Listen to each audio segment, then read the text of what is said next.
你是从什么地方一连得到了9把仙剑？是谁给你资格伤我之友？天地一笑，必是重宝！快！千丈内入折死。После победы над Кровавым Предком Ван Линь спас Ли Юаня, и они продолжили исследовать Древнее Небесное Царство. В благодарность Ли Юань пообещал после возвращения в клан передать Ван Линю половину истока ограничения сердца, чтобы тот смог овладеть полной версией древнего разрушающего ограничения, одной из сильнейших техник ограничений звездного региона Ло-Тянь. Исследуя древние руины, Ли Юань обнаружил, что под ними скрывается древняя бессмертная формация. Хотя за бесчисленные годы она превратилась в мертвую, с помощью запретной техники своего клана он сумел временно оживить ее. После разрушения последних ограничений перед ними появился заброшенный бессмертный дворец. На первый взгляд казалось, что все сокровища давно забрали предыдущие исследователи. Однако Ван Линь почувствовал за дворцом странное колебание. Под древним деревом скрывалось еще одно ограничение, рядом с которым лежали 2 скелета. Один из них был облачен в прекрасно сохранившиеся кожаные доспехи древнего бога. Их аура мгновенно вызвала отклик крови древнего бога в теле Ван Линя. Но Ли Юань быстро понял, что все происходящее является лишь третьим иллюзорным ограничением 8 бессмертных. Древней ловушкой, создававшей иллюзию несметных сокровищ, чтобы заманивать жадных культиваторов. Разрушив иллюзию, они нашли древнюю телепортационную формацию, ведущую в скрытый мир. Несмотря на нестабильность формации, они решили рискнуть. Но именно в этот момент на все древнее небесное царство опустилось ужасающее божественное сознание. Кровавый предок наконец выследил Ван Линя. Его чудовищное давление мгновенно ранило Ли Юаня, а затем техникой кровавой пустоты полностью запечатало пространство вокруг них. В критический момент Ван Линь открыл третий глаз, ослабив печать, а Ли Юань использовал древнее разрушающее ограничение, разорвав пространственную блокаду. Не теряя ни мгновения, Ван Линь схватил Ли Юаня, ворвался в телепортационную формацию и сразу уничтожил ее, лишив Кровавого Предка возможности продолжить преследование. В ярости тот разрушил весь фрагмент континента, вызвав катастрофическое обрушение части Древнего Небесного Царства. После долгого пространственного перехода они оказались в загадочном мире, полном пространственных разломов и смертельных ловушек. Пока Ли Юань восстанавливал силы, Ван Линь внимательно исследовал окружающее пространство и понял, что это вовсе не обычный мир, а личное хранилище Древнего Бессмертного, существующее на крайне нестабильной основе. Если нанести достаточно сильный удар, все пространство полностью разрушится. Тогда Ван Линь придумал дерзкий план – заманить сюда Кровавого Предка и уничтожить его вместе со всем хранилищем. Ли Юань сразу согласился. Пока они искали сокровища, он незаметно расставлял по всему миру древние разрушающие ограничения, постепенно превращая все пространство в гигантскую смертельную ловушку. Первое они исследовали скрытую туманом долину.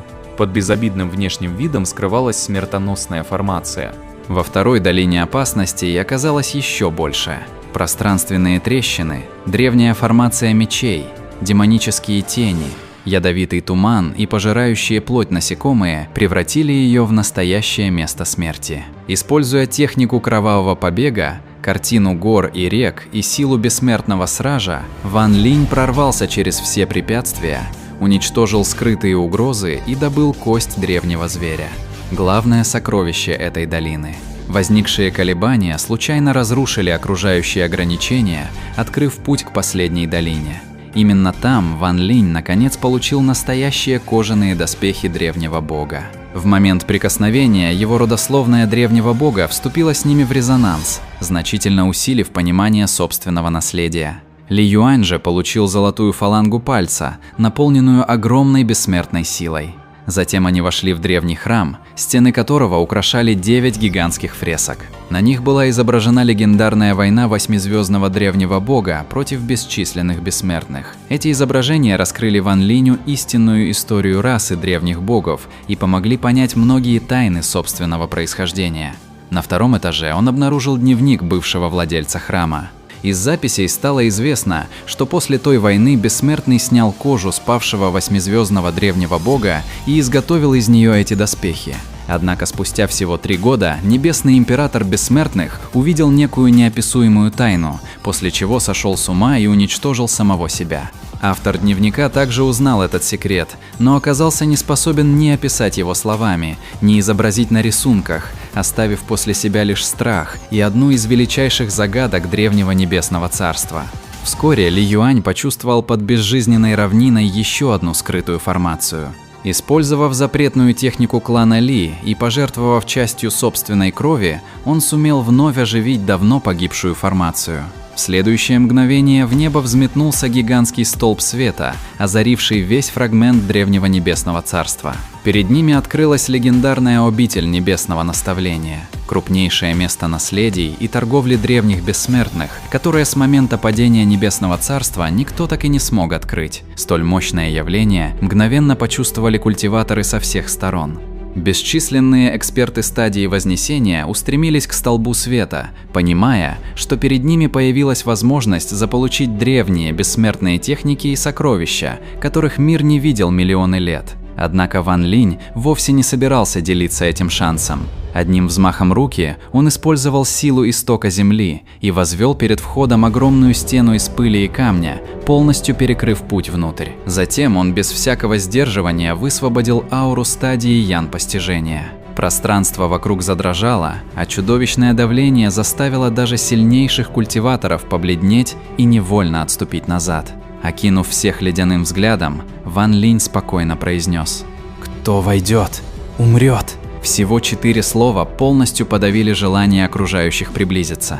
Совсем недавно Ван Линь победил кровавого предка и продемонстрировал силу второго шага культивации, поэтому никто не сомневался, что он действительно способен исполнить свою угрозу. Несмотря на жадность, никто не осмелился сделать первый шаг, и Ван Линь вместе с Ли Юанем беспрепятственно вошли в обитель Небесного Наставления. Внутри их встретили многочисленные древние залы и ограничения, сохранившиеся еще со времен расцвета Небесного Царства. Благодаря мастерству Ли Юаня в искусстве ограничений они постепенно продвигались все глубже, получая все новые сокровища и укрепляя собственные силы.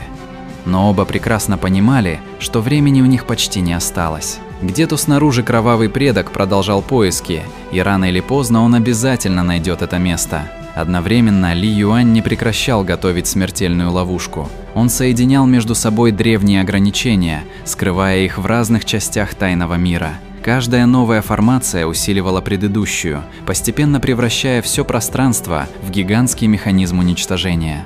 Ван Линь же внимательно изучал строение самого хранилища. Он окончательно убедился, что весь этот мир держится лишь благодаря крайне нестабильной пространственной основе. Стоило разрушить несколько ключевых узлов, и все пространство должно было полностью обрушиться. Именно этого Ван Линь и добивался.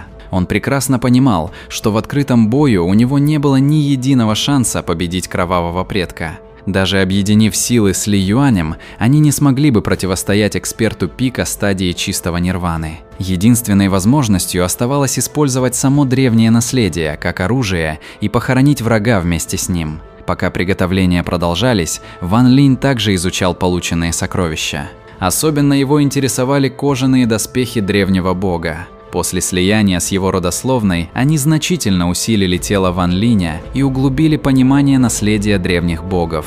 А 9 древних фресок и дневник Бессмертного открыли ему еще одну страшную тайну прошлого.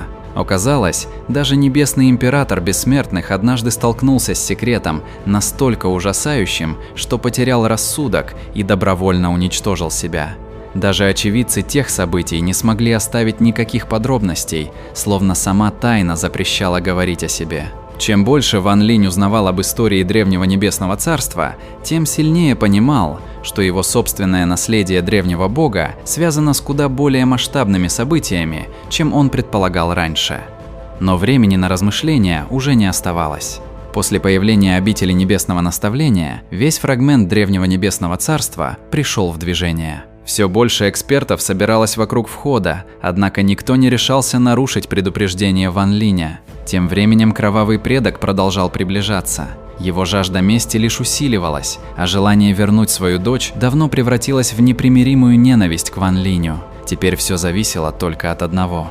Если план Ван Линя или Юаня сработает, древнее хранилище станет могилой для одного из сильнейших культиваторов своего времени. Но если они допустят хотя бы одну ошибку, погибнут не только они сами. Вместе с ними исчезнет и все наследие древних бессмертных, которое оставалось нетронутым с момента падения древнего небесного царства. Именно здесь должна была начаться решающая битва, способная изменить дальнейшую судьбу Ван Линя и стать одной из самых опасных ловушек, которые он когда-либо создавал.